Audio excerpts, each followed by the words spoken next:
November 3, 1945. A note on relaxation. It is a long time since we spoke about relaxing. On several occasions in the past we were told that we had to relax and to practice relaxation every day. Of course, this has become a familiar word, having no meaning nowadays in ordinary parlance, but when the work speaks about relaxing it is speaking about something quite different that we should all practice. Let me remind you what the work says about relaxing. It says that all relaxation must begin with the small muscles, such as the small muscles of the face, the fingers and the toes. We were taught to begin with the face and to put internal attention into the small muscles of the face and to relax them, the muscles round the mouth, the muscles round the eyes, and even the eye muscles themselves. Now if we speak about relaxing we have to speak about internal attention. We have two kinds of attention, one external and one internal. For example, when one observes oneself, one's moods, thoughts, and so on, one is using internal attention, that is attention not directed towards any external object, visible, tangible, or audible, through the senses.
Self-observation is not about anything that the senses can see, hear, etc., but about what only the internal sense can observe. This is internal attention.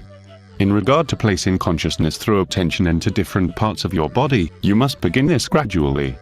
For instance, can you become conscious through internal attention in a particular part of your body, let us say, your left foot, and then switch it over to your right foot, and so on? It is quite useless to try to relax unless you have some idea of what internal attention directed towards a particular part of the body means. As I said, the work teaches that relaxation begins with relaxing the small muscles of the face. It would be no good trying to relax if your eyes were screwed up and your mouth pursed and your jaws clenched. For this reason it is necessary to become internally conscious of the state of the muscles in your face, to begin with. And this act of internal attention will produce in you the right condition for relaxing the whole body. The point, however, is that you have to do it. As you know, most people have no time to do anything like that. A stream of useless thoughts, anxieties and worries. And people even think that to interrupt this purely mechanical stream of things that occupy them the whole time is something that they should not do, that is quite wrong, and so on. But this is not the case.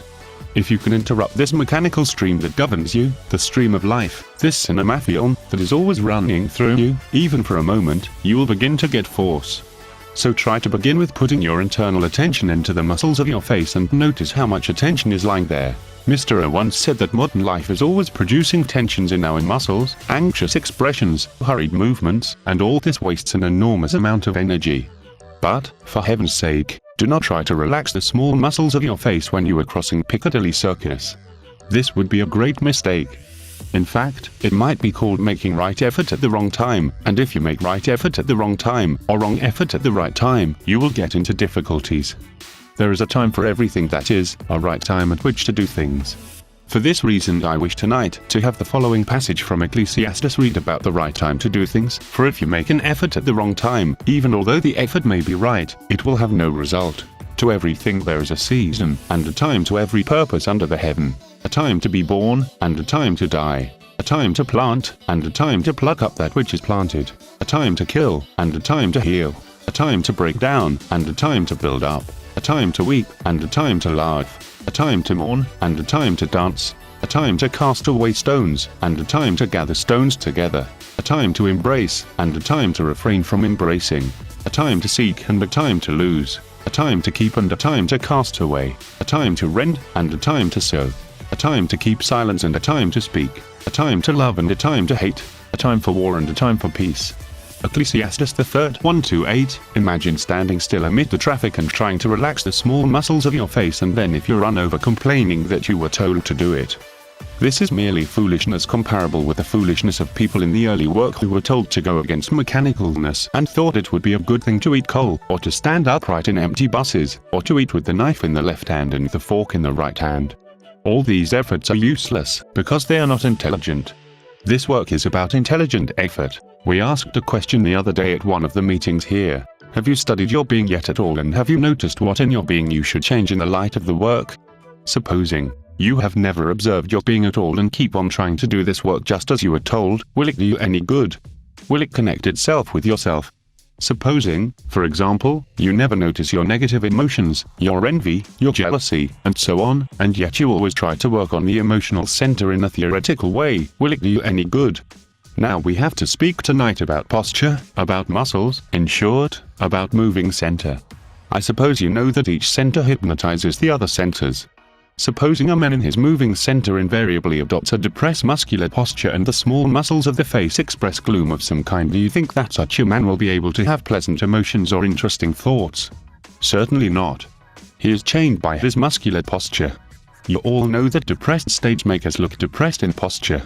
If one is intelligent enough in the work, one will alter one's posture if one is trying to separate from the negative emotion that has got hold of one, because each negative emotion will produce its own muscular posture.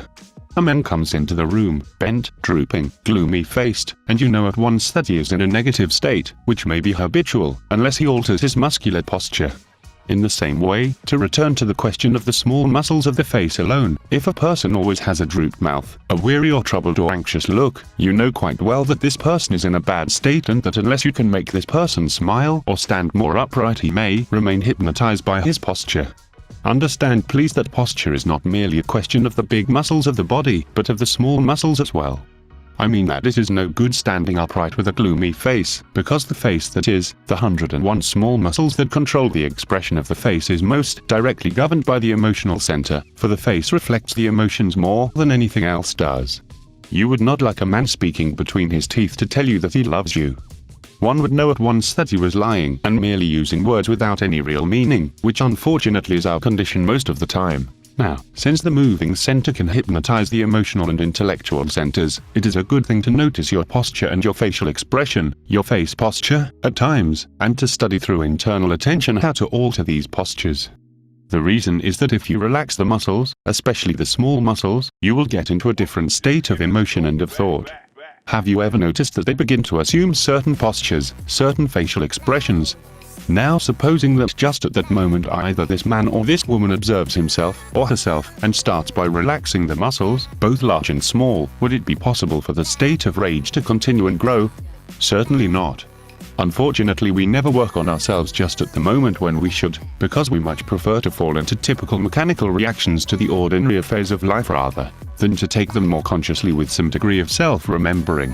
In fact, a man flying into a rage, if he could observe the tensions in his muscles, would really be a man who could remember himself at the critical moment, and this would entirely change his behavior. Try therefore to study relaxation when you can.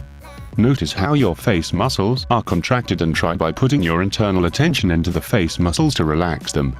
I advise you to begin with the muscles round about your eyes and then the muscles round about your nose, those muscles which sneer so easily, and then the small muscles all round your mouth and your cheeks. And then put your internal attention into those muscles which are just under the chin and in the front of the neck, and then go round the back of your head and relax those muscles that make you stiff-necked, and then into the bigger muscles round your shoulders, and gradually descend through internal attention right down to your toes.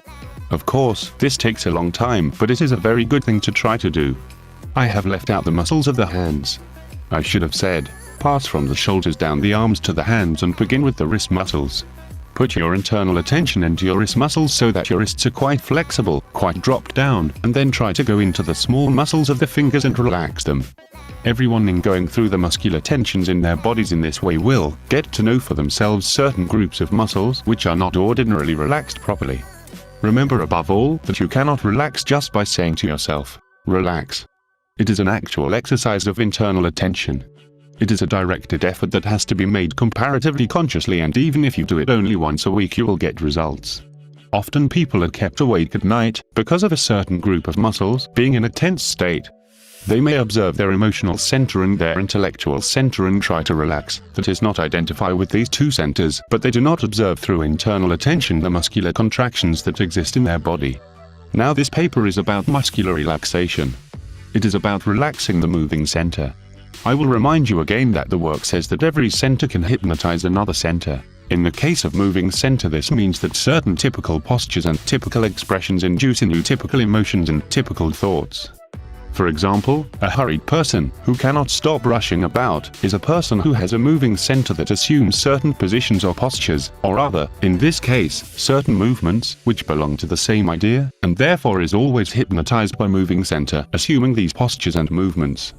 These hurried movements would induce hurried and anxious emotions and hurried and anxious thoughts. This is where illness sometimes is so good. I can only say that I have noticed it in myself very often. Illness quietens moving center and so often does a great deal of good by relaxing us. Perhaps some of you have noticed the same thing. I may not be emotionally anxious or have any reason to be, but if I am accustomed to make hurried movements and apparently never have time for anything, my moving center will hypnotize my emotional center into feeling anxiety and being harassed. Of course, we must not think for a moment that we are all going to begin to walk about majestically and slowly just to show off how we are relaxed. One has to be really relaxed through internal attention when one wishes to be and when one feels one needs to be relaxed. If you will start with the small muscles of your face and do this exercise quite sincerely, you will be very surprised to find out how very often rather difficult and worrying thoughts completely cease. For example, stop frowning for a short time. I mean, don't just stop frowning because you were told not to frown, but through internal attention, really go into the muscles that are frowning, and lo and behold, all your frowning thoughts will disappear. This means that they are kept going by the posture of your face. Again, people who stick out their jaws and clench their fists find that it is quite remarkable. If they can cease to do this, they feel quite alien from themselves. But, since we all wish to remain mechanical and do not wish to change at all, I fancy that these people will very soon stick out their jaws and clench their fists and make chests as before. Now in discussing this paper, please remember that we start in the work with relaxing the muscles of the face, and this takes a lot of practice in putting the consciousness into these muscles and relaxing them one by one, and remember especially the small skin muscles just underneath the chin and the muscles at the back of the neck. In my personal experience, I have found that relaxing the wrist muscles when I have no time to do anything else is extremely useful. Let your hands drop, because the hands so easily express violence.